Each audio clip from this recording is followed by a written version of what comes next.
亲爱的朋友们，欢迎来到微光夜读。一对狗男女把他们苟且的视频发错到了公司的工作群里，女主却是我的女友，她甚至还在群里喊话我，让我放手，接受现实。我被绿这事全公司都知道了。接下来开始我们本期故事，记得点击订阅并开启小铃铛。女友劈腿的奸夫也是实习生，叫孙浩，长得和癞蛤蟆成精一样。我愤怒的正要给女友打电话质问，女友已经在群里面说话了，不好意思占用了大家的公共资源。不过既然已经公开了，我就坦诚相告，我和孙浩已经在一起了，我们一见钟情，再见倾心，我们是彼此灵魂的伴侣，很相爱，很幸福，希望我们的感情得到大家的祝福。刚才误发的视频属于个人隐私，不允许任何人传播，否则我将保留追究法律责任的权利。我和孙浩恋爱时已经恢复了单身，请大家不要做不必要的揣测。我和黄杰早就因为性格不合而分手了，我现在是自由的，我有选择自己感情的权利，我的身体向谁开放都不需要第三方的干涉或者同意，这是我这样的新时代女性神圣而不可侵犯的权利。徐珊珊还特意打了我，大黄姐，分手应该体面，我们都是成年人，彼此不拖不欠，我已经不爱你了，所以对你也不存在抱歉，希望你接受现实，不要继续纠缠，让剧情变得狗血，也给自己留点尊严。大黄姐，如果你还爱我，就把对我的爱转化为追求事业的动力，努力上进。等你什么时候和孙浩一样优秀，你也会收获自己的幸福。看着徐珊珊的发言，我笑了。我不但被绿了，还被分手了。我不过才出差了1周，离开公司前，她还是我的女朋友呢。这事自然成了公司里面八卦的热点，因为我此时还在外地出差，几个和我不错的同事都打电话来安慰，让我不要在乎徐珊珊这样的破鞋，她就是一个势利眼的拜金女。那个孙浩也是公司的实习生，才来公司3天，徐珊珊就主动贴上去了。原因在于公司的人都传说这个孙浩是龙盛集团的太子，董事长唯一的亲儿子，现在来我们这个分公司实习，这叫基层锻炼，体察民情，就和康熙微服私访记一样，为以后接班做准备呢。所以现在徐珊珊劈腿，就是冲着当龙盛集团的太子飞去的。我听了有些发懵，比自己被绿了，被分手还觉得离谱。我才是龙盛集团的太子好不好？我爸白手起家，30年创业，缔造了龙盛集团的商业帝国，成了商业大佬。他很在乎我的教育，希望我不要成为了纨绔子弟，所以给我立了2条规矩。第一，从小低调，隐藏身份，连姓都是和我妈姓黄，没有和我爸一样姓孙。我一直读普通学校，不许我在外面炫富嘚瑟。我有10几辆跑车，只允许我上专业赛道玩。我爸说开跑车上公共路面飙车的都是傻叉，拿别人的生命开玩笑，也是拿自己的生命开玩笑。第二，毕业后不许我创业，说富二代创业比吃喝玩乐还败家，让我到集团下属的分公司实习，从基层干起，锻炼我的能力，也让我能熟悉公司的人事和制度，同时看清哪些人是忠，那些人是奸，以后好为我所用。所以我就成了龙盛集团下属分公司的一名普通实习生。徐珊珊是我大3时交的女朋友，之所以选她，是因为她是来自山区的贫困生，一直领助学金的。我觉得这样出身的女人不会虚荣势利，是以后当豪门主妇的合适人选。我不喜欢富豪阶层的那些名媛千金，觉得那些女人太假太庸俗。没想到我看错了人，她大学时很淳朴的，不过在社会大染缸里面泡了半年，就已经面目全非了。我并不愤怒，只是有些可怜徐珊珊的愚蠢，守着灵芝不要，选了狗尿台。我是周一结束完出差回到公司的，骑着共享单身，刚刚到公司门口，就听到轰轰轰的巨大马达轰鸣声。超跑炸街了，从远处飞驰过来一辆暗黑色的超跑，兰博基尼 Aventador， 绰号大牛，全国一共3辆，这个配色的只属于我，连车加税再加改装，一共花了1900万，是我妈为了祝贺我大学毕业送的礼物。谁把它开出来了？不，应该是谁把它偷出来了。兰博基尼在公司门口停下，嚣张地占用了消防通道，保安根本不敢上来制止。车门打开，孙浩迈着霸气的步伐下车，很多公司的同事都冲上去献媚拍马屁。太子爷来了，太子爷吉祥，孙少今天又变帅了。屁话，孙少一直这么帅好不好？宋词如潮，副驾驶门也打开了，前女友徐珊珊扭着屁股下来了。1周不见，老母鸡变鸭，曾经那个穿着棉 T 恤、洗发白牛仔裤的单纯少女不见了，如今的徐珊珊浓妆艳抹，浑身珠光宝气，一身的 LV， 踩着普拉达，挎着爱马仕，但她身上最值钱的却不是这些奢侈品，而是手腕上那个绿莹莹的翡翠手镯。我认识这个手镯，3年前我爹在缅甸翡翠公盘上花了1000多万，拍下了一块西瓜大小的翡翠半笃原石，切出来玻璃种帝王绿的料子，又找珠宝雕刻大师一共做了一对镯子和几个戒指。镯子我妈戴了一只，说另外一只留给儿媳妇，现在却戴在了徐珊珊的手上，可她自己作死，已经永远失去了孙家儿媳妇的资格。不只是手镯，徐珊珊现在这一身的名牌应该也都是我家的东西。虽然我妈并不奢侈，不喜欢讲究这些，但以她的身份，有无数的名媛贵妇想溜须拍马，一有大牌奢侈品的新款、限量款上货，就会屁颠屁颠的送来。我家有一个会所，专门放这些东西，所以这个孙浩是贼，先偷了我的跑车，又偷了我妈的名牌珠宝，给了徐珊珊。有这么大胆的贼吗？不偷偷摸摸销赃，还堂而皇之的出来招摇，还打着太子爷的旗号。我真是没想明白这里面是怎么回事。难道他是我爸的私生子？我妈和我一样也被绿了。按理来说，我应该马上给我爸妈打电话问一下，可今年正好是老2位结婚30周年，他们搞了一个为期3个月的环球旅游之旅，估计这会儿还在乞力马扎罗山上找雪豹呢。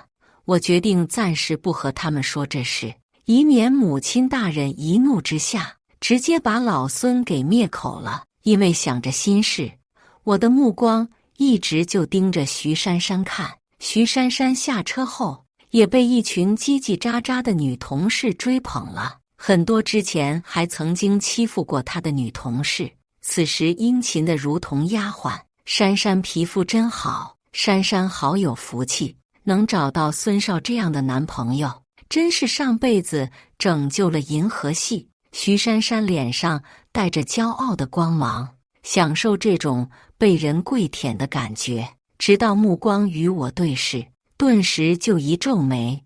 黄杰，谁允许你用这么痴迷的目光看我了？让我很不舒服，请你注意分寸。告诉你，世间也可以喊非礼的，我们的事情已经过去了。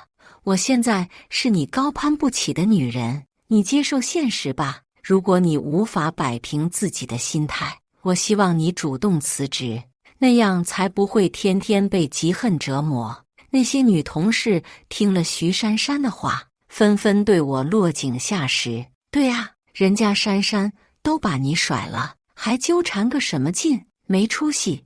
你拿什么和孙少比？可不是吗？真是癞蛤蟆想吃天鹅肉，被劈腿，被分手。我其实并不是太生气，只是觉得很荒诞，因为我当初喜欢徐珊珊，是觉得她淳朴自立，现在画皮戳破了，她就失去了让我喜欢的特质。我当然没有什么舍不得，相反，我还觉得很有趣，很期待以后徐珊珊以后知道我的真正身份后，痛哭流涕、追悔莫及的样子。但我当然不会现在就说出真相，那样不过瘾。我要这对狗男女再爬得高一点，再嘚瑟得张狂一点，那样他们才会摔得更惨，才会遭受更多的社会毒打。现在周星驰不演电影了，葛优大爷岁数大了，不拍贺岁片了，开心麻花拍电影越来越糊弄了，郭德纲相声越来越无聊了，本山大叔也不上春晚了。难得有这么一对人间小丑上演现实喜剧，我自然要好好欣赏。等到老孙和母亲大人浪完了回国，咱们再新账老账一起算。想到这里我笑了，我确实比不上孙少，因为他能接我的盘，我永远没机会接他的盘。徐珊珊的脸绿了，徐珊珊用怨恨的目光瞪着我，然后对孙浩撒娇：孙少，听到没有？这屌丝羞辱人家呢，他居然说你接盘，你听听这是人话吗？有我这么纯洁无瑕的白玉盘吗？孙浩本来正装模作样的抬手腕看时间呢，手腕是我在瑞士定制的江诗丹顿57260系列腕表，江诗丹顿最贵的表，价格7000万人民币。手表是江诗丹顿创立260年的时候制作出来的，足足制作了8年的时间，机芯零件精密且复杂，也被称为世界上最复杂的手表。现在听到徐珊珊的娇嗔，她不玩表了，开始帮表，冲过来指着我的鼻子就口吐芬芳：小比央子，你嘴巴给我放干净点。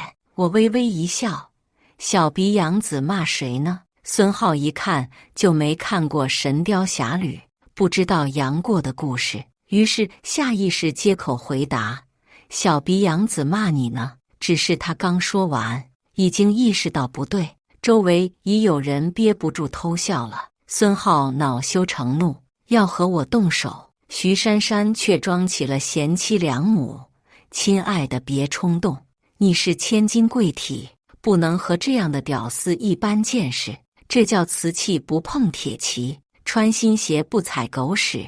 他现在还是对我念念不忘，我会和他说清楚的。孙少，你离他远点，否则我担心他因爱生恨，要是伤害了孙少，哪怕掉了一根头发，我会难过憔悴的。其实我们对他最大的打击就是好好相爱，对不对？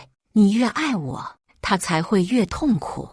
而每当我含情脉脉地看着孙少的帅脸时，他就会像是万箭穿心一样煎熬。孙浩点头：好，你去和他说清楚，教他做人。什么档次啊，和我玩一样的女人。其实我知道这小子是色厉内荏，巴不得有台阶下。他身高顶多1.58米，我1.85米，和我打，他是要提前投胎。徐珊珊安抚了孙浩，冷着脸到了我的面前，借一步说话。好啊，我跟着徐珊珊走开了几步，确保我们说话不被外人听到。黄杰，你要怎么才会不纠缠我？我希望你不要破坏我的幸福。你爱我，难道不希望我快乐吗？你给不了我的东西，别人能给我，你应该祝福我，同时检讨你自己没用，是你没本事才错过了我。你要是还斤斤计较的话，就太自私了。我听了有些想笑。他能给你什么东西？就是你身上这些奢侈品吗？但你放弃了道德和廉耻，出卖了灵魂，你觉得值吗？我的话似乎触动了徐珊珊的敏感点，她五官扭曲，咬着切齿的低吼：什么礼义廉耻，能帮我还花拜吗？什么灵魂，能替我付首付吗？我受够了穷日子，我不想再当贫困生，被人施舍。你看到刚才那些女人的谄媚嘴脸了吗？之前她们看不起我，现在她们争先恐后的跪舔我。孙少不但给了我物质，还给了我尊严，这是你永远给不了我的。我摇摇头，尊严是自己努力换来的，而不是依靠出卖灵魂和背叛感情偷来的。否则你得到的越多，你失去的越多。但我知道我现在劝你什么，你都不会听的，所以你好自为之，以后不要哭着来求我。那时候你痛哭流涕的眼泪，都是现在脑子进的水。哈哈哈！徐珊珊笑了。我徐珊珊就是倒立拉稀，也不会吃回头草的。黄杰，你别意淫了，以后我们不是一个世界的人了。就在此时，天色忽然变了，闷雷滚滚，开始下雨。我急忙距离徐珊珊躲开了好几步，以免她遭雷劈的时候打到我。珊珊走了，别和这个屌丝废话了。下雨天最适合野外玩车里游戏了。今天旷工，孙浩上了兰博基尼，招呼徐珊珊。徐珊珊急忙小跑着上了副驾。雨忽然大了起来，我们这些职员都跑到了檐廊下面避雨，兰博基尼却不走，而是在原地轰油门玩声浪，搞得声音比雷声还大，积水飞溅路人一身。没人说他缺德，众人啧羡慕，这声音绝了，说旷工就旷工，真潇洒啊！公司都是人家孙少的，人家不是上班，那叫视察懂吗？车里游戏是啥游戏？嘻嘻，看你一脸纯洁的样子，我也不懂。哪知道就在此时，兰博基尼的敞篷忽然打开了，嗖嗖，两道人影直接被从车里弹射了出来，都在空中滑行了一阵，扑通扑通，掉进了公司面前的景观水池。我悄悄把手从手机上的远程控制上拿开。这辆兰博基尼 Aventador 连车加税再加改装，一共花了1900万。其实我也没改装什么特殊的东西，就是把座椅加装了 F16同款的弹射功能。众同事一阵惊呼：有钱人就是会玩啊，原来是这种游戏。对呀，我庸俗了，我以为他们要玩震动游戏呢，还担心这超跑空间太小呢。我读书少，这就是双飞吧？望着和落水狗和落汤鸡一样爬出水池的狗男女，我的唇边泛起冷笑。好戏才刚刚开始，正在想着，忽然听到一声娇嗔：你踩到我了！我抬头，发现面前站着一个眉目如画的大美女，正咬牙皱眉，嗔怪地看着我，有些眼熟。这不是美女主播薇薇安吗？现在孙浩在公司的地位比熊猫还要国宝，几乎所有人都在跪舔他，包括和我私下关系不错的几个同事，也只是在背地吐槽，骂这对奸夫淫妇。面对他们的时候还得陪笑。我理解他们，你不能要求人家砸了自己的饭碗替你出气，他们都是普通的打工人，没有任性的权利，包括我。如果我不是有隐藏身份，那么面对这种局面，大概率也只得忍气吞声，这就是现实。公司例会上，王经理狠狠把一叠资料扔到了桌子上，指着我的鼻子喷道：黄杰，你怎么回事？到底能不能干了？能干就干，不能干就滚。我们这里不养闲人，我们这个分公司属于龙盛集团的销售体系，主要业务是做新媒体电商和直播带货的，而我们这些实习生的主要工作就是运营，找准目标用户，对用户进行精准分析，根据数据来引流。而王经理现在大发雷霆的原因，就是上周的直播统计数据很不理想，成交量很拉，问题就出在了引流上。运营组包括我在内，一共有7个人，4个正式的，3个实习的。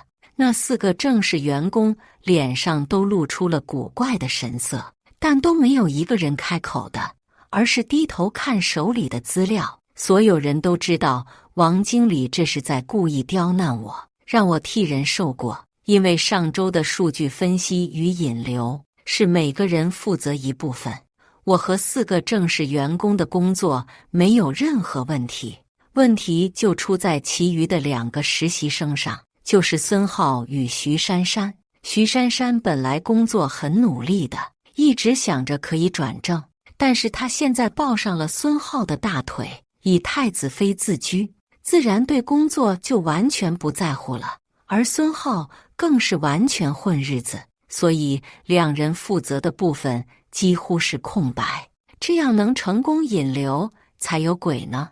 王经理显然知道这是怎么回事，但他不敢问责孙浩和徐珊珊，也不好对4个正式员工发难，只能来刁难我了。因为他知道我与孙浩不睦，这是要把我当头明撞啊。自从知道了孙浩是所谓的太子后，王经理就成了孙浩的孝子贤孙，极尽溜须拍马之能事。孙浩上卫生间，他蹲在外面等着送用热水泡过的湿巾，就差亲自帮孙浩舔干净了。王经理喷完我后，谄媚地看着孙浩，屁股微微摇动，似乎上面已经长了一条尾巴。果然，孙浩翘着2郎腿，得意地等着我出糗。徐珊珊则是在玩着指甲，一副事不关己的调样。我看着报告，王经理，如果你不是智商忽然降低，就是失忆了，我有必要提醒一下，我的数据没问题，这里面造成损失的是孙浩和徐珊珊。王经理声嘶力竭大吼：黄姐，你想造反吗？居然敢诽谤上司！孙少日理万机，来我们这里实习，那叫微服私访，体察民情。你居然敢把任务推给孙少和徐小姐，我看你是要上天啊！作为一个实习生，你就要有主观能动性，不只是局限自己的1亩3分地，你要主动帮孙少和徐小姐分担。所以现在的错都在你，一点都没有团队意识。他的口水几乎都喷到我的脸上了。徐珊珊脸上是压抑不住的笑容。刚进公司时，王经理管他叫小徐，把他当丫鬟使唤。现在他劈腿了孙少，立马成了徐小姐。我也笑了，日理万机。我指着微笑的徐珊珊，她什么时候改名叫李万机了？徐珊珊脸绿了，扑哧。列席参加会议的美女主播薇薇安很不优雅地笑了。本来她正喝水呢，一口水正喷在了我的脸上。美女的口水，薄荷味的。薇薇安就是我们公司合作的电商主播，她本来是一个拿过世界花样游泳冠军的运动员，没退役之前就已经很有人气了，退役后顺理成章成了网红，加入了主播行业。因为当过运动员，所以薇薇安身上有一种开朗阳光的特质，不像是其余网红那么矫揉造作。我与薇薇安因为工作关系接触的比较多，还发现了她更多的优点，比如她从不耍大牌，不像有的网红女主播那样对待工作人员呼来喝去，就像是使唤狗一样。对饮食也不讲究，可以蹲在直播间里和我们一起吃盒饭，没要求把西餐牛排送来。薇薇安笑完后，也觉得自己失态了，急忙用手捂住了嘴。王经理是个老色批，但凡有女主播来合作，他必定往人身上贴，想方设法占便宜，玩潜规则。对薇薇安也是一样，好几次晚上收工都舔着脸要送人家回家了，都被薇薇安拒绝了。此时见薇薇安发笑，觉得恼羞成怒，他不会对薇薇安发飙，而是冲着我大吼：“黄姐，你在说什么？这是开会，你居然在这里开黄腔！看来你不但业务能力低，还道德败坏！我一定向你们学校和总公司反映，取消你的实习资格，让你打包滚蛋！我和徐珊珊能来龙盛集团实习，是走的学校推荐渠道，其实都是我暗中安排的。学校与总公司人力资源部对接，只是外人不知道罢了，所以分公司并没有开除我的权利。王经理，你住手！哎呀，你装什么？你们这些网红不都是鸡吗？别又当又立了。只要你从了我给你劳务费加30%，不从的话，我把你的劳务费拖上2-3年，你也别想拿走1分钱。宝贝，来接受社会的鞭打吧。因为直播都是晚上工作，播完都已经到了凌晨，直播后的道具设备还得收拾。徐珊珊与孙浩自然是不会做这样的事情，早没羞没臊的出去鬼混了。我一个人忙完了东西，正要离开公司，就听到消防通道里面传出了王经理龌龊的声音。他没走，薇薇安可能是播完后在厕所卸妆，也走晚了，就被王经理给骚扰了。王经理，请你自重，不然我告你性骚扰！哈哈，你告啊！你敢闹事，我就说是你主动勾引我的，你想敲诈勒索我。反正现在社会上对你们这些女主播都没什么好印象，虚荣、拜金、不要脸，你猜大家会信谁？噔噔噔！薇薇安踩着皮靴从消防通道里面奔出来，想要逃走。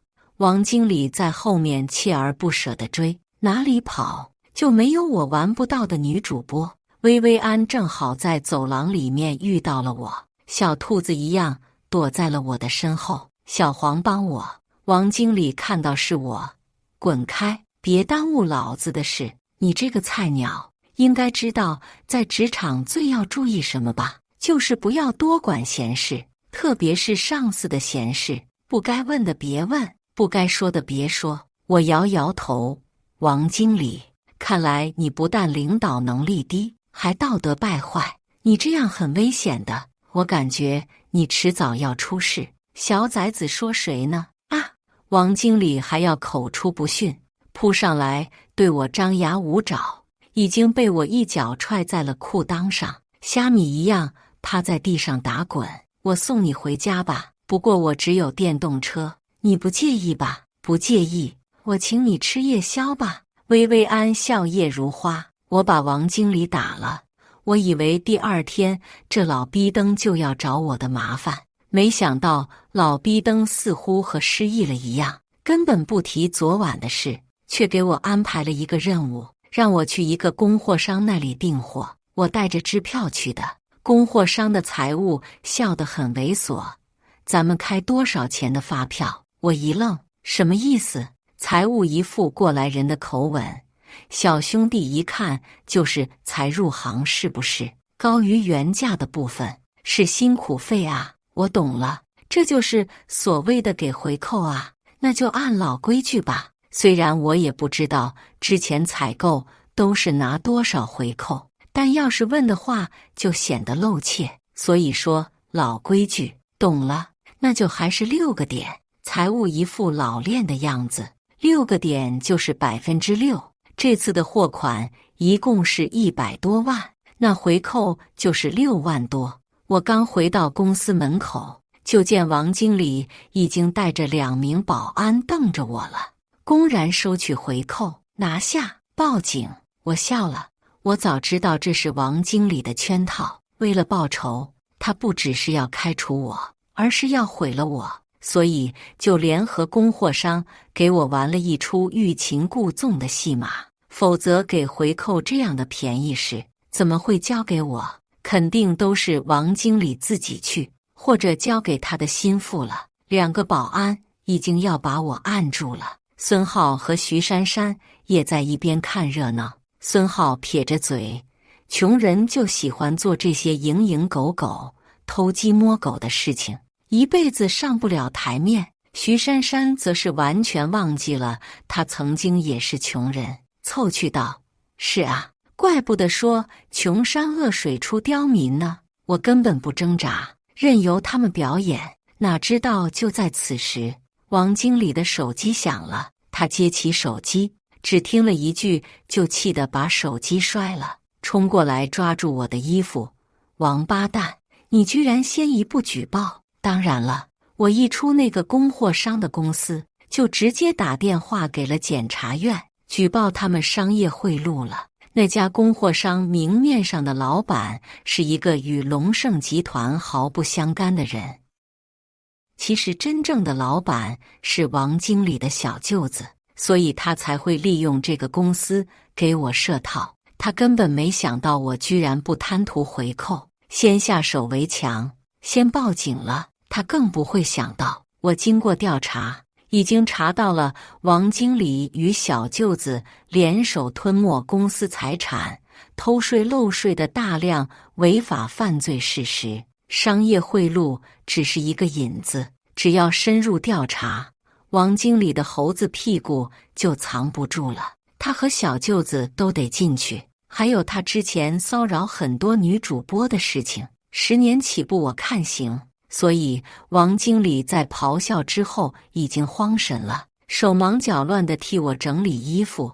小黄啊，都是误会，你看能不能撤诉啊？我笑了，王经理，我还是喜欢你刚才桀骜不驯的样子。王经理进去了，公司的总经理暂时空缺，大家都说这是给孙浩留的位置，所以这段时间孙浩的猴子屁股都要被拍肿了。老孙和母亲大人终于舍得回来了。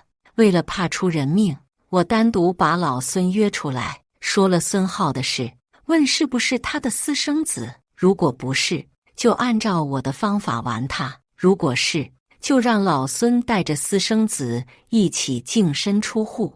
我们家不养渣男，老孙那个委屈啊！指天画地地说和这个孙浩没有半毛钱的关系，还敢于让母亲大人过问此事。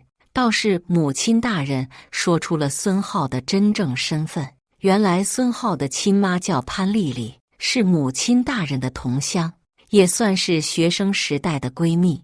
只是后来两人20多年没联系了，潘丽丽的婚姻并不美满。她嫁给的丈夫巧合的也姓孙，后来离婚了。孙丽丽本来是一家美容院的老板，后来美容院也关门了。她知道我妈现在发达了，就在半年前来投奔母亲大人。母亲大人念旧，就把她名下的一个休闲会所交给潘丽丽管理。出国之前，还把老宅的钥匙也交给了潘丽丽。因为母亲大人爱花，花园里养了不少珍贵的花木，是让潘丽丽按时去给这些花木浇水施肥的。孙浩的实习机会也是我妈给的，没想到这个孙浩就利用这个机会，把我的跑车、我妈的珠宝首饰都偷了出来装逼，还小小狸猫自称太子。贱人，你居然敢勾引我男人，我撕了你！徐珊珊披头散发地冲着薇薇安冲了上去，就要动手。薇薇安身体灵活的一闪，就躲在了我的后面。你有病吧？是你男人主动聊骚我的，我不搭理他罢了。你有和我闹的时间，不是给你男人戴个狗链子，别让他随地大小便。薇薇安俏皮地露出头，和徐珊珊反击。这事当然不怪薇薇安，坏事都坏事在孙浩这个装逼狸猫上了。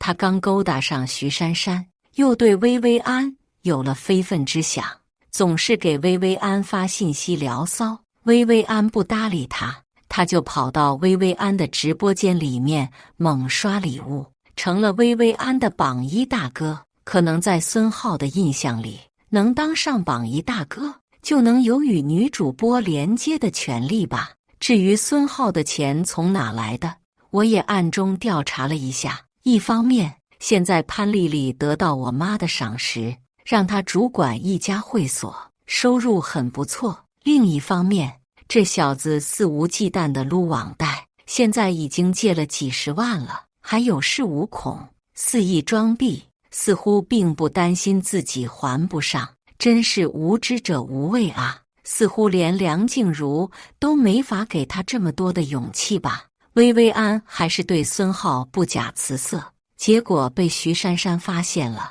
她不去指责孙浩出轨，却把一股邪火都发泄到了薇薇安的身上，不由得让我感慨：女人何苦为难女人？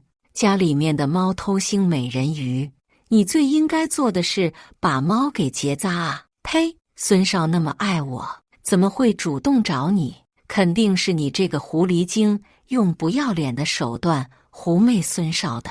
徐珊珊还想动手，薇薇安就躲在我的身后，抓着我的腰带来回扭动，就和老鹰捉小鸡一样。徐珊珊喘着粗气：“黄姐，你让开，让我手撕这个贱人。”我叹息一声：“你自己爱劈腿。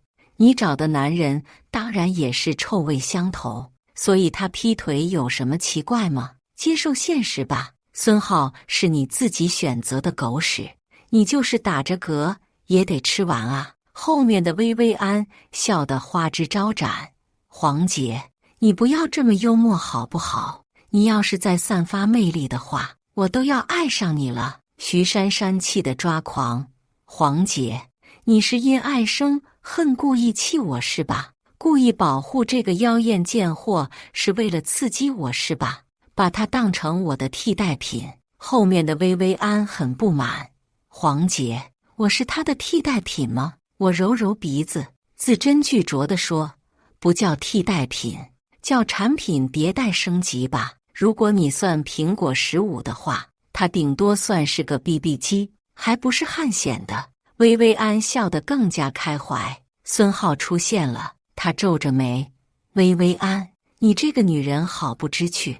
我愿意勾搭你，那是给你机会，让你少奋斗30年。你居然不选我，选这个屌丝，你是傻子吗？”不等薇薇安回答，徐珊珊已经冲动地跑到了孙浩的身边，用手摇晃他的身体：“孙少，你最爱的不是我吗？你看看我啊，我才是你最爱的女人。”他的喊叫已经吸引了很多人的围观，大家都在窃窃私语，还有小声谈笑，幸灾乐祸的。特别是一些女同事，之前很羡慕徐珊珊飞上枝头成了凤凰，现在是落井下石，说她拔了毛的凤凰不如鸡，明明就是野鸡漏腚，装什么孔雀开屏？徐珊珊听到了，五官扭曲地对着周围人嘶吼：“闭嘴！你们有什么资格笑话我？我愿意对着孙少犯贱，你们管得着吗？”又用手指着我，像是这样的屌丝，却只能跪舔我，包括你们也一样，你们都在妒忌我，因为我是你们注定得不到的女人。我可以断定，徐珊珊已经疯了。范进中举不是故事，而是活生生的现实。徐珊珊疯狗一样对我们叫嚣完，又扑通一声跪在了孙浩的面前，抱着孙浩的大腿，拿脸蹭他的血：“孙少，我什么都给你了，身体、灵魂、廉耻和尊严，你可不要抛弃我啊！除了我，别的女人都不是真心爱你的啊，她们都是狐狸精啊！你不要辜负我好不好？”徐珊珊说完，就激动的要去抢孙浩手里的手机。我知道你还给10几个女主播打赏，那些都是坏女人，把她们都删了好不好？啪！孙浩一巴掌打在了徐珊珊的脸上：“闭嘴！我的事情你也敢管？本少爷高兴了可以玩玩你，不开心了你算个屁！再唧唧歪歪，我让你滚出公司！记住你的身份，你就是个野妞！”徐珊珊呜呜地哭。虽然现在我对这个女人已经完全没有感情了，可她毕竟也是我曾经喜欢过的女人，不由得又是叹息一声：何必呢？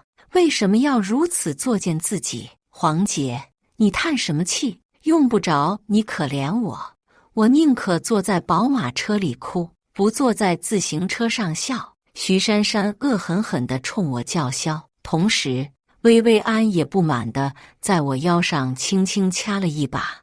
你都已经预约苹果15了，就不要再想着 BB 机了。孙少，你给我听好了。薇薇安拉着我的胳膊，姐姐不是不食人间烟火的仙女，姐姐其实特别爱钱，喜欢名牌奢侈品，不然姐姐也不会抛头露面当网红了。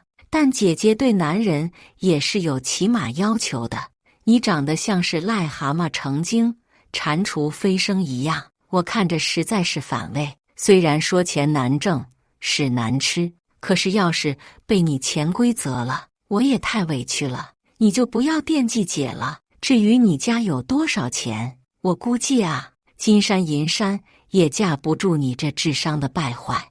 等到你继承了公司财产，要么自己把公司玩破产，要么被人坑得倾家荡产，你最终的归宿估计就是沿街要饭。所以我当然不会便宜你了。凭什么啊？姐姐又不是来扶贫的。这么一场风波后，薇薇安成了我的女朋友，明面上的收入，薇薇安是我的几十倍。很多嫉妒我的人都说我被女人包养了，我听得很开心。谁不想吃软饭啊？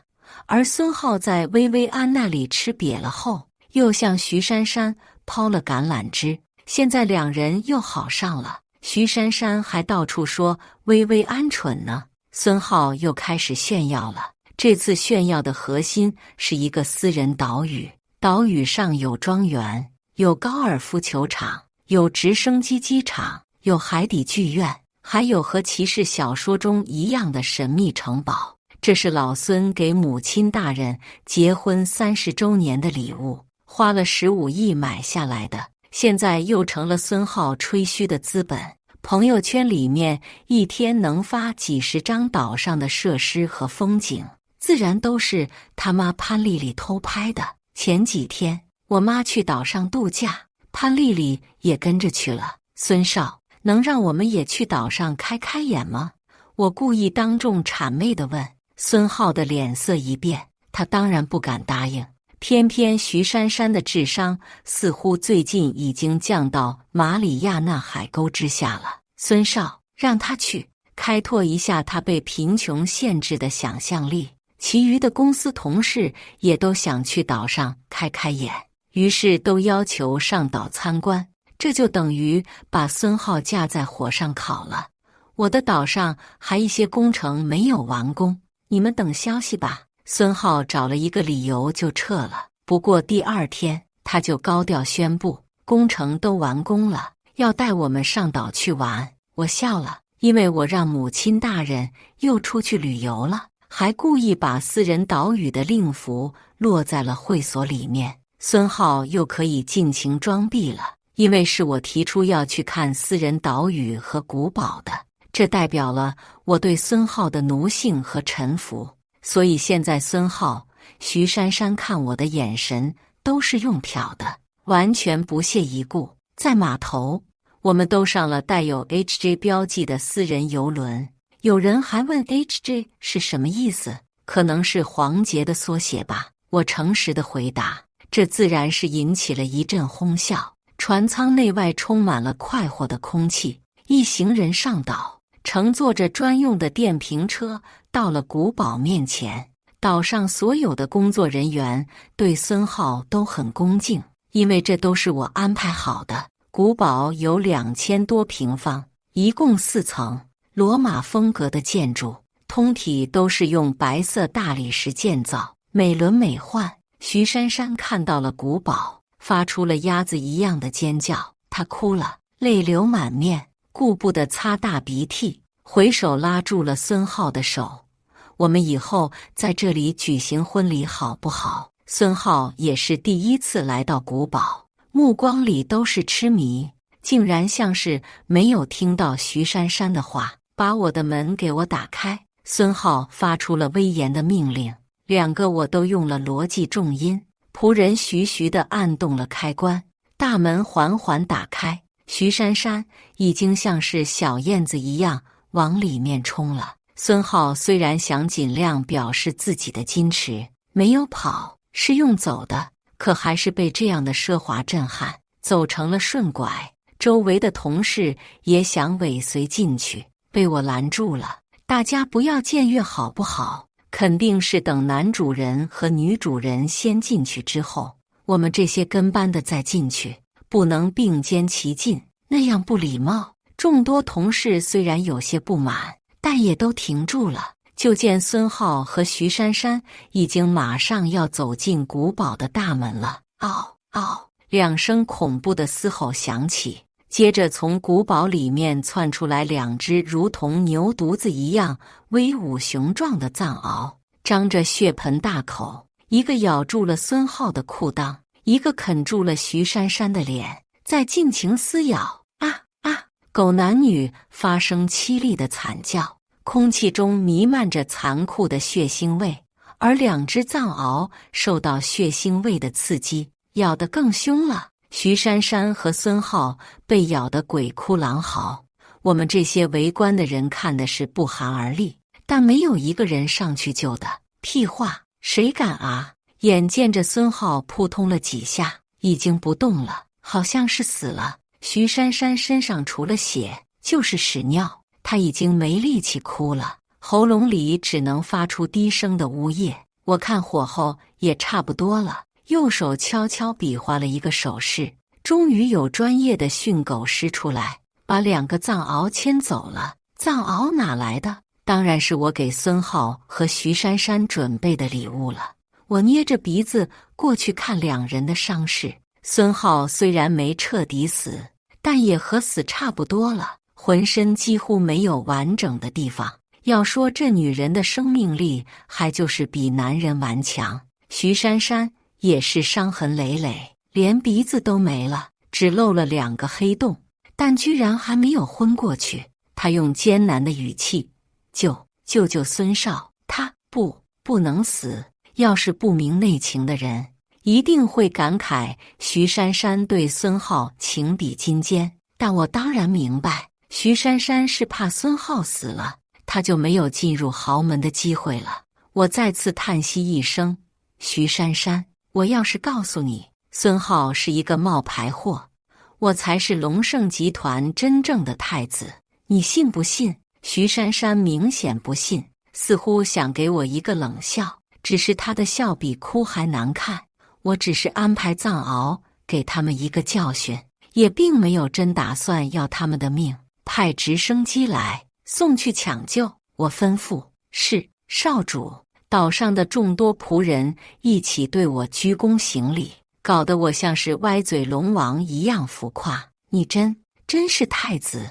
徐珊珊不敢置信地看着我。不然呢？虽然我也想把这浮名换成浅吟低唱，我也想低调，可是实力不允许啊！我负手站立，45度仰望天空，模仿孤独，冒充绝望。别说，总不装逼，偶尔装一次还挺爽的。我爱你。徐珊珊说完就昏过去了。这声我爱你倒是把我吓得一个踉跄，都顾不得装叉了。看来男人真的是永远无法理解女人这种生物啊。3个月后，孙凯被咬成了重伤，命根子都成狗粮了，但他这是咎由自取，因为他属于私闯民宅，被打死都活该。而直到此时，我才算是明白了孙浩为什么有底气敢冒充我。原来罪魁祸首就是他妈潘丽丽。防水防盗防闺蜜，真是亘古不变的真理。我妈对潘丽丽不错，这个女人却打起了我爸的主意，想挖我妈的墙角，尚未成孙太太，那样孙浩就真的成了龙盛集团的太子了。所以几乎在孙浩被狗咬伤的同时，这个老绿茶也动作了，利用我妈外出的机会，偷着要给我爸下药，然后霸占我爸的身子，把生米做成熟饭。可惜老孙商场纵横几十年，那是顶级的鉴表达人，不但没上当，直接把潘丽丽给送进去了。之前财务的盗窃罪，现在的迷奸未遂，估计老女人再出来时都可以领退休金了。于是孙浩就一个人被扔在了医院里面，成了狗不理。而医院外面则是网贷公司的人在虎视眈眈呢。这是我家儿媳妇的信物，你带上。我正要把玻璃种帝王绿的镯子给薇薇安戴上，被孙浩母子弄走的财物当然都追回来了。本来我还有些担心，害怕薇薇安知道了我的真正身份再和我闹，说我不真诚，她要分手之类的，以证明她的清高。没想到薇薇安很开心，说傻子才会嫌自己男人挣钱多呢，那种矫情的女人都是小说写出来的。她知道自己歪打正着嫁入豪门，特别开心。我也笑了，却被一声凄厉的声音打断了。那是我的镯子，还给我！我才是龙盛集团的太子妃，正是一身绑带像木乃伊，戴着大口罩的徐珊珊。徐珊珊的伤势比孙浩轻，早出院的，但是鼻子没保住。本来藏獒只是咬下她的鼻子，嫌脏没吃，吐在了一边。送上直升飞机的时候，工作人员很贴心的帮她把鼻子捡起来了，看能不能安上。按理来说是能安的，可是那个医生是个新手，一着急安反了，大头朝上，下雨漏雨，一赌气又给掰下来了。所以现在徐珊珊的脸是平的。她出院后锲而不舍地找我复合，本来我是不搭理她的，没想到薇薇安却很善良。老公，你前女友也够可怜的，要不我们也表示一下。你家有报废的宝马车吗？给她一辆。给她报废的宝马车做什么？那又不值钱。我没理解，让她坐在里面哭啊。感谢大家的观看，本期故事精彩吗？欢迎大家在下方评论区吐槽。如果你喜欢这类故事，记得点击订阅微光夜读，并分享给更多的人，这会对我帮助很大。再次感谢大家的观看。